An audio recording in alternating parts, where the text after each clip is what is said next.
네, 오늘 성경 말씀 보시겠습니다. 사도행전 2장 14절부터 21절까지 말씀입니다.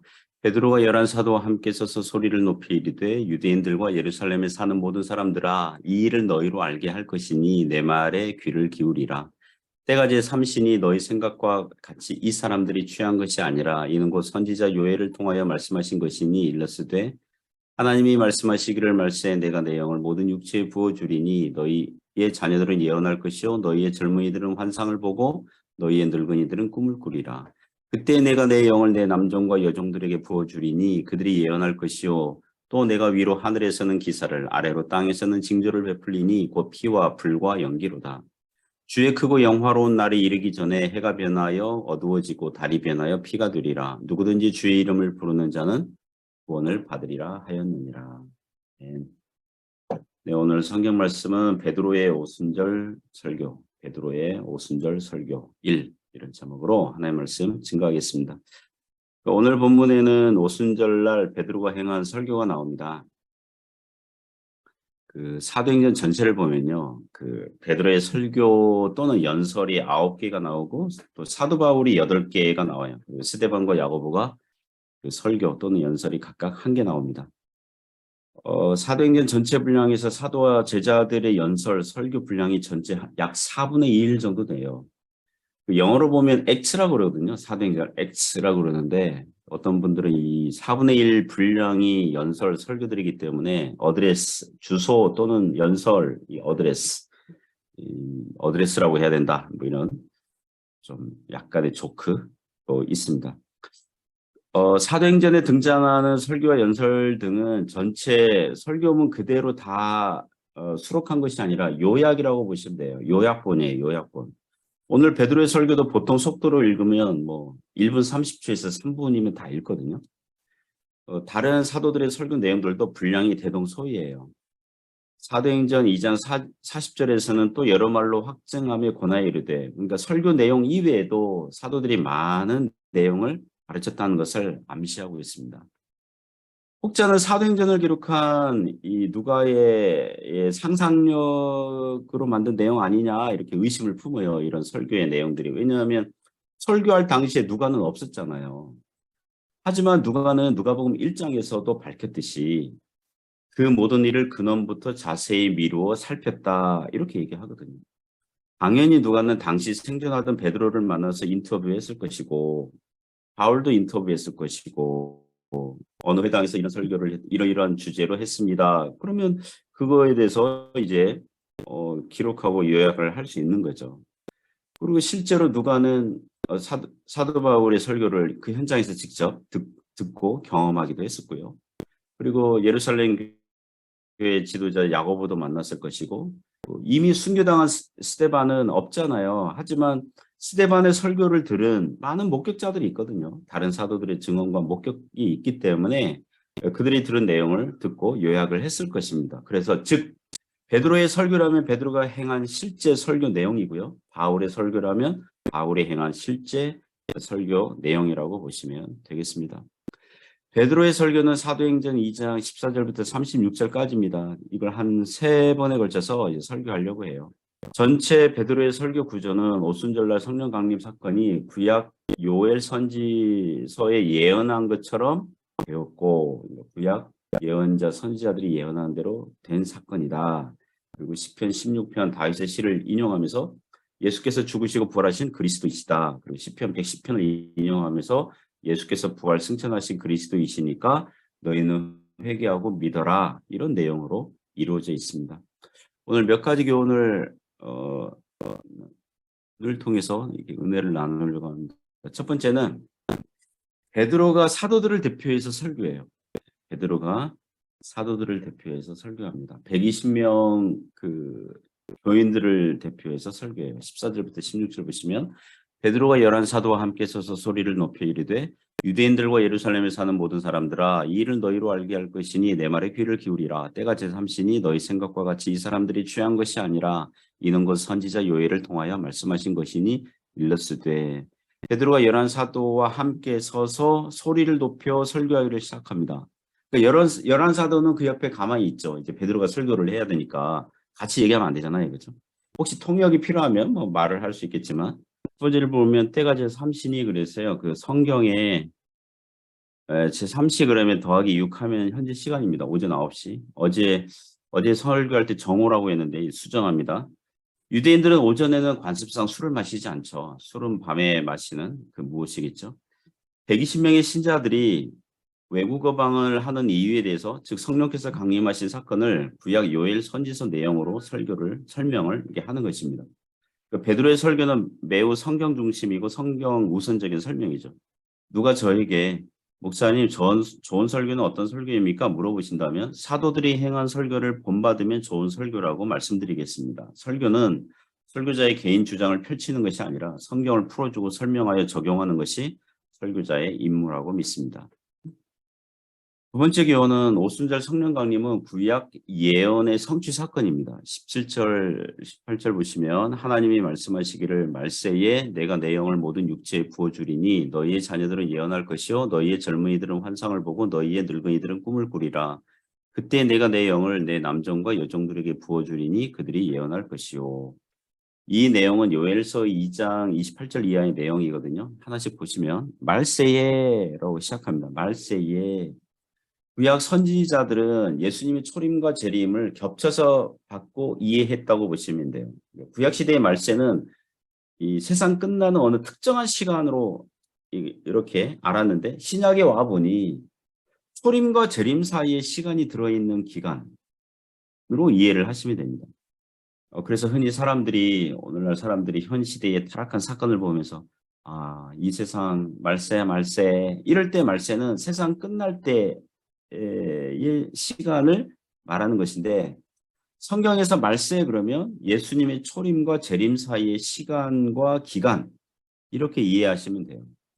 즉 구약 예언이 성취된 시간이고 신약 시대고 교회 시대고 우리가 살아가는 이 시간이 바로 말세입니다. 예수님의 초림과 재림 사이의 시간과 기간이 바로 말세입니다. 구약 예언자들이 무엇을 예언했습니까? 말세에 즉 신약 시대가 되면 예수님께서 오시면 무슨 일이 벌어진다고 하는 거예요? 내가 내 영을 모든 육체에 부어주리니. 구약 시대는 하나님께서 특정한 사람들에게만 성령님을 주셨거든요. 모세와 다윗과 같은 사람, 그죠? 선지자들, 예언자들, 이사야, 예레미야 같은 사람들, 엘리야와 엘리사 같은 사람들에게 주님의 영을 주셨어요. 그것도 잠시 주셨고 그 사람들이 행여라도 범죄함이 성령님은 잠시 떠나시고 그렇게 하셨거든요. 그러나 신약 시대에는 모든 육체에 물론 여기서 모든 육체는 믿는 사람들이에요. 믿는 모든 사람들에게 부어줄 것이다. 본문에서 보다시피 120명 신자들에게 거기에는 여인들도 있잖아요. 그러니까 모든 육체에게 찔끔찔끔 주시는 것이 아니라 부어주신다. 쏟아 부어주신다. 그래서 어떤 일이 발생합니까? 너희의 자녀들은 예언할 것이요 너희 젊은이들은 환상을 보고 너희 늙은이들은 꿈을 꾸리라. 성령님의 부어주시는 대상은 일단 나이를 구애받지 않고 초월해요. 어린 자녀들도 젊은이들도 늙은이들도 노인들도 임한다는 것입니다.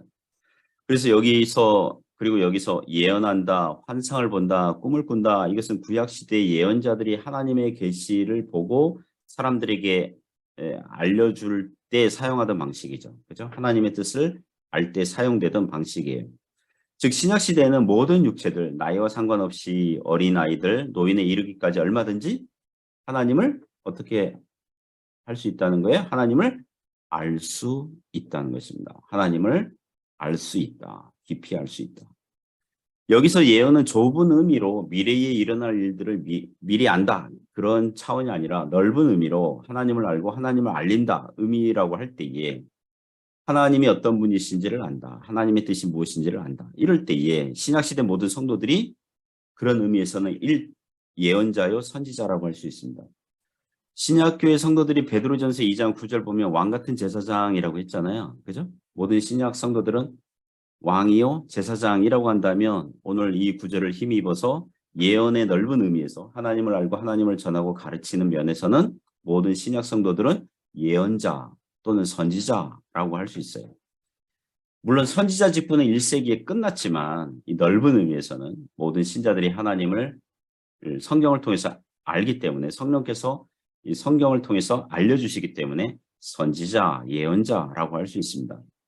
구약의 예언자들이 예언하기를 말세에는 물이 바다를 덮은 같이 여호와를 아는 지식이 충만하게 될 것이다. 이런 것처럼 그런 예언이 신약 시대에 성취되었다고 할 수 있습니다. 그리고 19절 보시면 그때 내가 내 영을 내 남종과 여종들에게 부어주리니 그들이 예언할 것이요 라고 했어요. 남종과 여종은 이걸 보면 성별에 구애받지 않는다는 거죠. 남자든 여자든 가리지 않고 믿는 자라면 성령님을 부어주신다. 남종과 여종, 종이라고 그랬잖아요. 그러니까 노예, 종 이렇게 이해해도 되지만 종과 노예의 신분이 아니더라도 하나님께 사용받는 사람들을 하나님의 종이라고 했기 때문에 그렇게 이해해도 돼요. 즉 남자와 여자를 가리지 않고 하나님께서는 하나님의 종으로 얼마든지 사용하신다. 그래서 모든 신자들은 하나님의 종들이에요. 보통 이제 교회에서 기도할 때 목사를 하나님의 종, 하나님의 사자 이렇게 얘기하잖아요. 어떤 교회에서는 목사님을 종님이라고 하더라고요. 하나님의 종님. 목사님을 그냥 종이라고 부르면 너무 하찮게 대하는 것 같고 님자를 붙여줘야 뭐 존칭을 써줘야 종님 이렇게 하는데 그럴 필요는 없죠. 모든 성도들은 다 하나님의 종들인 줄 믿습니다. 이런 구절을 통해서 우리가 기도할 소원을 얻습니다. 무엇이냐 하면 우리 그릇에 맞는 분량을 주십시오가 아니라 우리가 맡은 일을 감당할 수 있는 분량을 주십시오. 우리는 사람됨이요 좁아요. 쪼잔하고 뭐 적고 그럴 수 있어요. 우리 마음의 사람 그릇의 크기에 따라서 성령님 주신다면 우리는 조금밖에 못 받을 거예요. 그러나 우리가 맡은 일에 감당할 수 있도록 성령님을 부어주신다면 조금 간의 기별 가득 그 정도가 아니라 쏟아 부어주시는 줄 믿습니다. 하나님 쏟아 부어주십시오. 우리는 부족하고 작습니다. 그러나 주님 쏟아 부어주십시오. 그래서 맡은 일을 성령 충만하여 잘 감당하게 하옵소서. 이렇게 기도할 수 있기를 주님의 이름으로 축원합니다.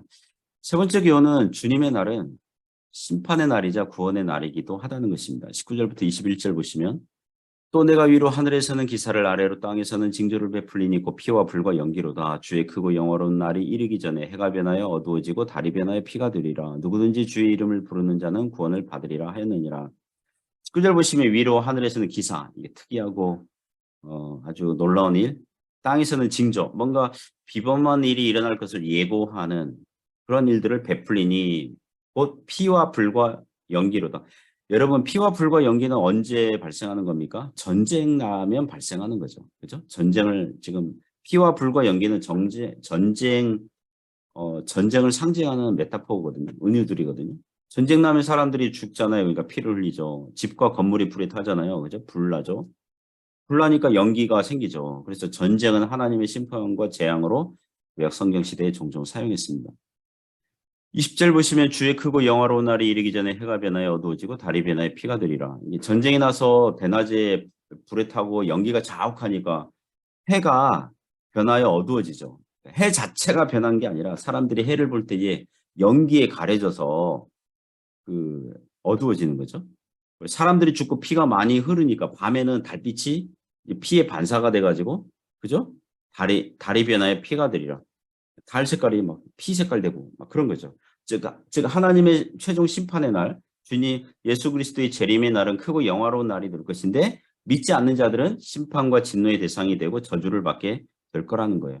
여러분 이 신약시대 복음 전할 때요. 예수님 있으면 구원받습니다. 우리가 이렇게 말을 하잖아요. 반대로 안 믿으면 어떻게 돼요? 심판받는 거예요. 그 얘기하는 거예요. 그런 이중성을 지금 이중적인 성격을 얘기하는 것입니다.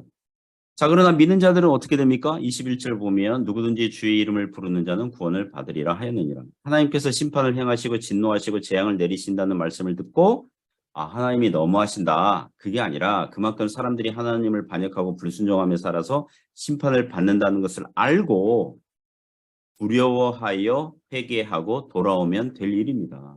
그리고 신자들은 누구든지 주의 이름을 부르는 자는 구원을 받는 거예요. 구원이 뭐예요? 안 좋은 상태, 하나님의 심판과 진노의 상태에서 구출받는 거잖아요. 더 좋은 상태가 되는 거잖아요.